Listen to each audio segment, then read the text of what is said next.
Ssematalo owookubiri bwe yali yakaggwa mu mwaka gwa 1948 abantu bangi abalusuulamu akaba mu bbanga ery'emyaka 3 gyokka Ssematalo owookubiri gye yamala eddembe ly'abantu okwetooloola ensi yonna lyatyoboolwa. Mu kiseera ky'ekiyungobera ekyo amawanga agakirimaanyi gaakola omukago gw'amawanga gonna ogwa United Nations. Mu mukago guno baakola amateeka g'ensi yonna ag'okukuuma eddembe ly'obuntu aga United Nations Declarations of Human Rights era nga buli nsi yonna yalina okugagoberera.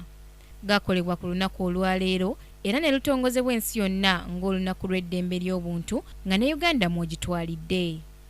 Akulira ekitongole ekirwanira eddembe ly'obuntu mu ggwanga Meddie Kaggwa agamba okugeraageranya n'omwaka oguwedde omwaka guno eddembe ly'obuntu terityoboddwa nnyo mu ggwanga okuggyako ekittabantu ekibaddewo ekaseese n'okutibwa kw'abamaseeka era nga gavumenti yandivuddeyo n'ennyonnyola ensonga zino. Embeera y'eddembe ly'obuntu si mbi nnyo okusinziira bwe tuzze tulaba nga waliwo okgenda mu maaso naye sinza butoogera ku kibaddewo ennaku zino ekaseese kyatuzizza nnyo emabega era nga ffe ab'akakiiko k'eddembe nga bulijjo tunoonyereza ne tukola report ku paaliyamenti already tulina report eri preliminary naye tukyayongera okunoonyereza. Omubaka wa Bufalansa mu Uganda Stefan Rivio agamba mu Uganda eddembe ly'abakyala likyasinze okulinnyirirwa era nga buli muntu mu nsi yonna yandisaanye n'amanya eddembe lye. As you can see, I'm a woman and I like to fight for women's rights.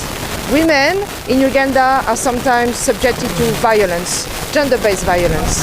And I find it's really a difficult issue to talk about. Also a pity for Uganda as a country, because to develop economically, you need women. If you give women means and power, this country will flourish. Ebitongole ebyenjawulo ebirwanira eddembe mu ggwanga bikuzizza olunaku luno wabula yakulira ekitongole ekirwanirira eddembe ly'abannamawulire mu ggwanga Robert Sempala agamba tewali muntu alina lukusa kulinnyirira ddembe lya munne kasita aba nga takontanye n'amateeka oba okulumya abalala. Eddembe lingi nnyo erikakatako olw'okuba nti oli muntu. Olunaku lw'ozaalibwa mu bulamu n'ofuuka omuntu ofuna eddembe ly'okweyogerera, eddembe ly'obulamu, eddembe ly'okuba mu butondo, embeera y'obutonde ennungi, okusula awalungi, okusomesebwa, obujjanjabi, okulya obulungi, okufiibwako, okweronderawo abakulembeze bo, okutambulira ku nguudo ennungi. Eddembe lingi nnyo eryogerwako n'okusoma kwennyini eddembe lya mwana yaba otomusomesa omazeeko eddembe lye naye ng'ebiseera bingi abantu abamu balibuusa amaaso ne balisaba gavumenti. Kati giweze emyaka 68 ng'ensi yonna ekuza olunaku lw'eddembe.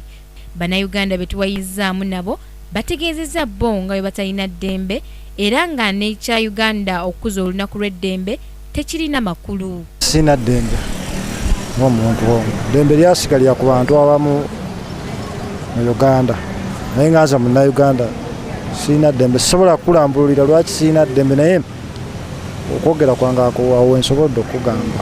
Eddembe erimu nga tulirina ng'ery'okutambula n'amalala gonna wabula oluusi ate mulimu eddembe lyaffe oluusi engeri gye libeera nga liyingiriddwa oluusi bannabyabufuzi saako n'ensonga endala ezigwawo. Sina ddembe kubanga abakanaka ne bakesise basinze n'okumalako eddembe. Kubanga emmoloka batugamba nze kati njogera ku mmoloka kubanga eddembe lyange mbadde mpeereramu abaana bange kweddemu emyaka 45 wano special naye akati batuyigganya okufa obufi ne bajja ne batwala emitwalo 10 ne bajja ne bajja ki. Buli muntu yenna mu nsi alina eddembe okukola ekyo ky'aba asaanidde bwe kiba nga tekigenda kukosa mulala era ng'ensi n'ensi zigenda mu maaso okujaguza olunaku lw'eddembe lya buli muntu. Bo Bannayuganda bagamba nti balina eddembe wadde nga ebiseera ebimu batataganyazibwa naddala ebitongole ebiri mu buyinza. Samula Hanifa, KTV, amalindirire.